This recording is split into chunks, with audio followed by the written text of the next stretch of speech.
लखनऊ में आज एक निजी स्कूल में मदर्स डे के एक दिन पहले मदर्स डे उत्सव का आयोजन किया गया।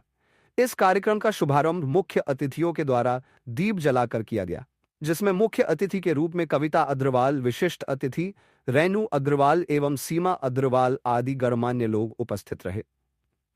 इस अवसर पर विद्यालय प्रांगण उल्लास, भावुकता और सांस्कृतिक रंगों से सराबोर हो गया।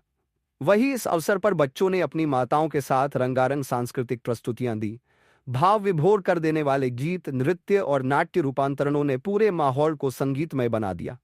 वहीं मदर्स डे उत्सव में अपने बच्चों के साथ विद्यालय पहुंची माताओं ने नृत्य, गायन, नॉन फ्लेम कुकिंग तथा अन्य रोचक प्रतियोगिताओं में उत्साहपूर्वक भाग लिया। साथ ही सभागार में उपस्थित सभी महिलाओं ने रैंप वॉक किया। कार्यक्रम के संपन्न होने पर सभी माताओं को सम्मानित कर उपहार दिया गया। वहीं इस अवसर पर उपस्थित अभिभावकों एवं अतिथियों ने विद्यालय द्वारा कार्यक्रम की भूरी भरी प्रशंसा की। साथ ही विद्यालय की प्रधानाचार्या ने इस अवसर पर कहा, मां केवल एक शब्द नहीं, एक संपूर्ण भावना है। संपूर्ण भावना है।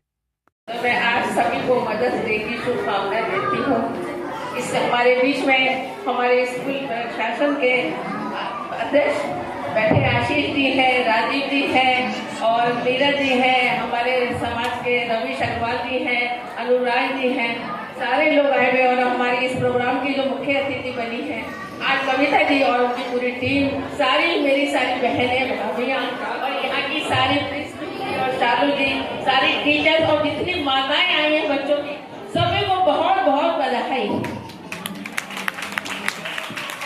आप लोगों को मालूम है कि माँ दिवस किस दिन मनाया जाता है? कोई बता पाएगा? पता है किसी को?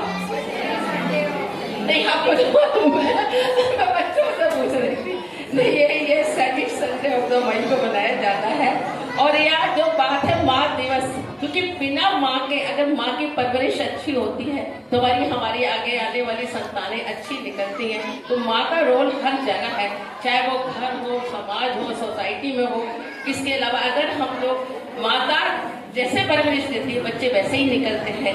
आज हम भी अगर कुछ हैं तो अपनी माँ की जो उनकी प्रेरणा मिली, उनसे सहयोग मिला, उस वजह से आज हम यहाँ पर खड़े हैं और काम कर रहे हैं। बस मेरी सभी माताओं से ये गुजारिश है कि आप लोग, अब इससे पहले मेरी बहन ने भी कहा था कि उनको आप लड़कियों को भी शिक्षा अच्छी तरह से दें, उनको आत्मनिर्भर बनाएं, कोई ना कोई उनको रोजगार करें। ये न सोचे कि जल्दी से शादी कर दें, लड़की के 18 साल की उम्र हुई है, इतना ना करिए प्लीज। आप लोगों को लड़कियों को कुछ आगे बढ़ाने में सहयोग देना चाहिए, क्योंकि हमारी माता का ही ज्यादा होता है। अगर पिता नहीं भी चाहते तो माता मना लेती है अपने हस्बैंड को कि नहीं, बेटी को पढ़ाना है, अभी शादी नहीं करनी है।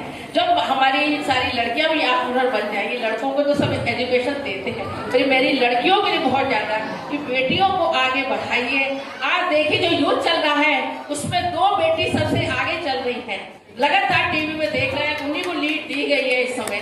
तो ये भी एक देखिए भारत में जो हो रहा है उसमें उनको लीड दिया गया है। तो आप सोचिए कि कितनी ज्यादा विश्वास है कि एक औरत होती है, वो घर भी चलाती है, समाज भी चलाती है, बच्चों को देखती है, काम भी करती है, हर काम वो करती है और उसके अंदर सहन शक्ति जबरदस्त होती है। वो कभी किसी की बात को इग्नोर नहीं करती है, चाहे आधी रात हो, खाना कम खाए, कुछ खाए, पर अपने बच्चे को देती है। क्यों देती है बच्चे को? कि बच्चा उसका आगे बढ़े, उसका नाम करे। क्योंकि एक माता पिता चाहते हैं कल को मेरे बच्चे बड़े हों तो वो ये सोचे कि हाँ किसकी औलाद है। आज मैं भी जो कुछ मैं अपने माँ बाप की और के लिए कहती हूँ। मेरे पिता ने हमेशा मुझसे कहा, मेरे 4 भाई थे, 2 तो अभी कोरोना में खत्म हो गए, 4 भाई की मैं अकेली बहन थी। तो मेरे पिता ने मुझसे कहा कि मेरी बेटी नहीं है, मेरे 5 बेटी है। हमेशा ये माँ बाप ने कहा, तो मुझे उत्साह मिलता था तभी मैं आगे बढ़ती चली गई। इसलिए मैं कहती हूँ हर लोगों को कि अपनी लड़कियों को आगे बढ़ाएं, उनको रोजगार कराएं, आत्मनिर्भर बनाएं। यही कह के मैं अपनी बात